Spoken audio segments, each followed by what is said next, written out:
Salut tout le monde, c'est Jérémy. Si comme moi vous avez des soucis de portée Wi-Fi dans votre appartement ou votre maison car une pièce est trop éloignée de votre box internet, que le signal est trop faible et la connexion trop lente, j'ai la solution pour vous avec ce répéteur Wi-Fi Devolo 5400. Vous allez le voir, il est super simple à installer, il dispose du Wi-Fi 6, de la technologie mesh et j'ai pu passer d'aucune connexion Wi-Fi disponible dans mon salon à avoir ma télé connectée au réseau très simplement, me permettant de regarder mes séries sur Netflix, Disney+, et autres sans aucun ralentissement. J'ai emménagé dans un nouvel appartement il y a 2 mois environ et les propriétaires qui habitent juste au-dessus ont la gentillesse de me partager leur connexion pour éviter de prendre un abonnement en plus. Ça fonctionne très bien dans mon bureau ou dans ma cuisine, mais le souci c'est que la partie salon où se trouve ma télé est plus loin et sous une terrasse où le revêtement doit empêcher le signal de passer correctement. A cause de cela, la télé n'accepte même pas de se connecter au Wi-Fi et mes autres appareils comme mon smartphone ou ma tablette captent à peine le signal, ce qui donne de trop grandes latences et je suis obligé de passer sur la 4G ou 5G pour pouvoir afficher quoi que ce soit. Et comme vous pouvez l'imaginer, j'ai de plus en plus d'objets qui nécessitent une connexion internet pour fonctionner correctement. Mon ordinateur, ma tablette, l'imprimante, ma télé et j'en passe, et il me fallait une solution qui fonctionne avec toutes sortes d'appareils. Dans ce cas où le problème vient vraiment de la distance, le meilleur moyen pour résoudre cela c'est de passer par un répéteur Wi-Fi qui, comme son nom l'indique, va venir répéter ou prolonger le signal Wi-Fi existant en faisant office de relais. Voici donc le Devolo répéteur 5400 que la marque m'a envoyé et j'ai même un modèle un peu plus petit dont je vous parlerai juste après, le Repeater 3000 qui offrira les mêmes fonctions mais avec un débit moindre et un prix plus petit. Le répéteur est fourni avec un câble d'alimentation et une petite documentation technique. On peut pas faire plus simple, il suffit de brancher le câble sur une prise électrique, déployer les pieds du répéteur et le laisser démarrer tranquillement. Pendant ce temps-là, on scanne le QR code pour installer l'application Devolo et on suit ensuite les étapes pour se connecter au Wi-Fi existant et je vous montre ça tout de suite sur l'application. Ici, on va mettre qu'on n'a pas du tout installé d'appareil, donc c'est le nouvel appareil et on va venir choisir le mode répéteur. Donc ici, on sera sur le Wi-Fi 6 répéteur 5400. Donc là, j'ai branché l'appareil et donc la LED est bien verte en continu comme vous pouvez le voir juste ici. Donc il faut juste attendre en fait qu'elle démarre complètement. On peut ensuite soit cloner le Wi-Fi à l'aide de la fonction WPS, donc vous allez venir appuyer sur le bouton de votre routeur et appuyer ici sur le répéteur. Mais dans mon cas, je vais plutôt venir mettre le mot de passe Wi-Fi. Donc là, on va venir se connecter avec le smartphone directement sur ce Wi-Fi là. Donc on voit normalement son Wi-Fi habituel et le Wi-Fi qui apparaît ici, donc Devolo Wi-Fi 6 Repeater. On clique dessus, donc là on se connecte déjà au Wi-Fi de l'appareil avant de le configurer. On va ensuite marquer qu'on a été connecté dessus. Là on dit qu'on veut quand même rester connecté même si on n'a pas de connexion internet. Et maintenant c'est le répéteur qui va normalement venir vous afficher les différents réseaux accessibles tout autour de vous et vous allez pouvoir choisir celui qui vous concerne. Donc là je choisis celui qui m'intéresse et je clique sur poursuivre. J'ai plus qu'à entrer le mot de passe de la connexion, donc celle qui est diffusée par votre box internet normalement, et on clique sur continuer pour lancer le paramétrage. Donc maintenant c'est le répéteur qui va se connecter avec la box qui se trouve à l'étage et on a juste à attendre que la configuration se fasse correctement. Comme vous le voyez, on a déjà plus de bornes qui apparaissent, donc ça continue, et ça va nous permettre de pouvoir le régler, en tout cas le positionner au meilleur endroit en fonction de la qualité du signal. Bien entendu, la qualité peut varier un petit peu. Je sais que là où je suis, c'est souvent 3 bars, mais ça passe des fois à 4 bars.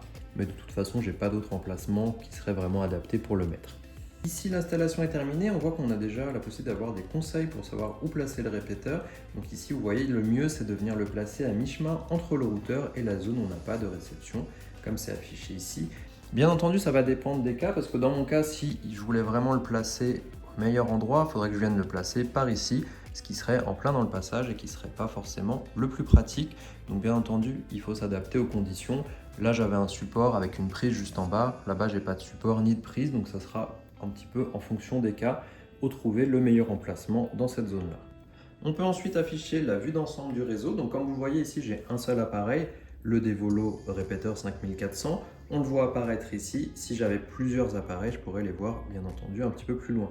Ici, on a la possibilité d'allumer ou d'éteindre la LED pour que vous puissiez peut-être être moins gêné la nuit si jamais vous le mettez dans une chambre. On a la possibilité de redémarrer l'appareil, le réinitialiser, prolonger la garantie. On a aussi ici une interface web, comme vous le voyez, qui va vous permettre d'avoir plus d'options. On va pouvoir par exemple changer son nom, configurer un réseau Wi-Fi invité. On va voir qu'est-ce qui est connecté sur le LAN, donc tout simplement sur les 2 ports Ethernet qui se trouvent au dos de l'appareil. si jamais vous branchez quelque chose. Ici, on voit qu'on a un système DHCP qui est activé pour donner des adresses IP. Et ici, on voit aussi la qualité du signal. Alors, vous n'avez pas spécialement besoin d'aller dans cette option avancée, on va dire, parce que la plupart des choses sont accessibles depuis l'application. Mais là, vous avez plus d'options. Ce sera plus pour les personnes qui veulent un petit peu entrer dans les paramètres avancés, comme je vous le disais, changer le nom, mettre un mot de passe pour sécuriser cet accès, ce que je vous recommande de faire bien entendu, changer les fuseaux horaires ou encore les serveurs NTP. Si on retourne sur l'application directement dans la partie Wi-Fi, ici on peut gérer aussi tout simplement si on veut appeler son réseau Wi-Fi différemment du réseau principal, ce qui n'est pas forcément recommandé parce que du coup si vous changez de zone, si vous allez à l'étage ou plus près de votre box, s'il n'y a pas le même nom de réseau, ça peut être un petit peu embêtant. Donc le mieux c'est de le laisser. Et ici on a même l'option de speed test. Comme vous le voyez, j'ai fait un speed test juste avant, donc j'avais débranché la box, donc j'étais connecté directement au réseau qui se trouve à l'étage. J'avais une download de 60 mégas à peu près, donc ce qui n'était pas trop mal mais qui n'était pas incroyable. Par contre, en connectant la box, en refaisant le même speed test quelques minutes après, le temps que la box démarre tout simplement, j'avais des résultats bien meilleurs. Donc ça me permet quand même d'avoir un réseau plus stable à mon étage et une meilleure qualité de façon globale. On a ensuite un mode centre d'aide tout simplement si vous avez des problèmes. On a encore une fois les conseils de placement qui sont juste ici si on le souhaite. Et dans les paramètres, on va pouvoir faire la mise à jour, voir la vitesse aussi, pourquoi pas, du réseau si on le souhaite sur la partie principale. Et donc ça sera à peu près tout et c'est finalement ce qui va pouvoir suffire. Et si par la suite on veut rajouter encore un autre appareil, il suffit d'aller dans la partie plus et de rajouter d'autres appareils juste ici. Avec ce type de produit, comme le répéteur prolonge le signal, il est important que le signal réceptionné par l'appareil soit bon, sinon lui-même n'aura pas une bonne qualité à transmettre. Pour cela, il faut le placer dans un endroit où le signal fonctionne encore suffisamment bien et au plus proche de la zone qui a besoin d'être améliorée. Bien entendu, ça dépendra de la configuration de votre domicile, si une prise électrique est disponible et si vous disposez d'un endroit où le poser. Dans mon cas, il pourrait être plus proche de ma zone à couvrir, comme l'indique l'application, et plus loin du routeur, mais ça serait compliqué de le mettre en plein milieu du passage, donc il faut tester et trouver ce qui vous convient le mieux en fonction du besoin.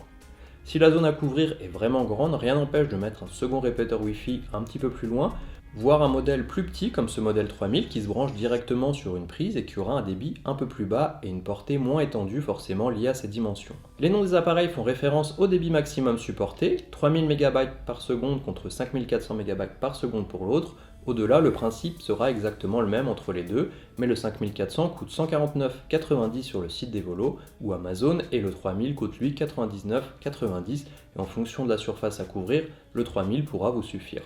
Les deux appareils supportent la technologie Mesh qui vous permettront de vous déplacer dans votre habitation et de passer d'une antenne à l'autre plus rapidement pour éviter les pertes de connexion, car tous les points d'accès auront le même nom pour vos appareils et cela se fait de façon transparente pour vous. Le répéteur est Wi-Fi 6 qui permet d'avoir des débits plus élevés et une meilleure stabilité comparé aux versions précédentes. Vérifiez quand même que les appareils que vous allez connecter dessus supportent eux aussi le Wi-Fi 6 car c'est pas forcément présent pour tous les smartphones ou ordinateurs si vous voulez vraiment en profiter à fond. Et pensez aussi que si l'accès internet que vous avez derrière n'est pas très rapide, utiliser du Wi-Fi 6 ne résoudra pas ces soucis-là, qu'il faudrait mieux avoir de la fibre pour en tirer pleinement parti.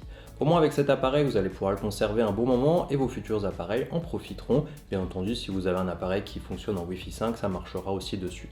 Au niveau de l'appareil en lui-même, il y a des LED dont je vous ai parlé avant sur le devant, un bouton pour l'ajout à l'arrière et deux ports Ethernet Gigabit qui vous permettront de brancher des appareils qui ne fonctionnent pas en Wi-Fi, comme un ordinateur de bureau, une console ou une télé par exemple. Comme dit avant, l'amélioration a été nette pour moi qui ne pouvais pas du tout connecter ma télé au réseau Wi-Fi du fait que le signal était trop faible et qui maintenant fonctionne parfaitement. Pareil pour mes autres appareils qui arrivaient au mieux à avoir une barre avec un débit très lent et qui maintenant ont une bien meilleure réception et du coup un meilleur débit pour se connecter à Internet mais aussi pour partager des fichiers entre mes différents appareils.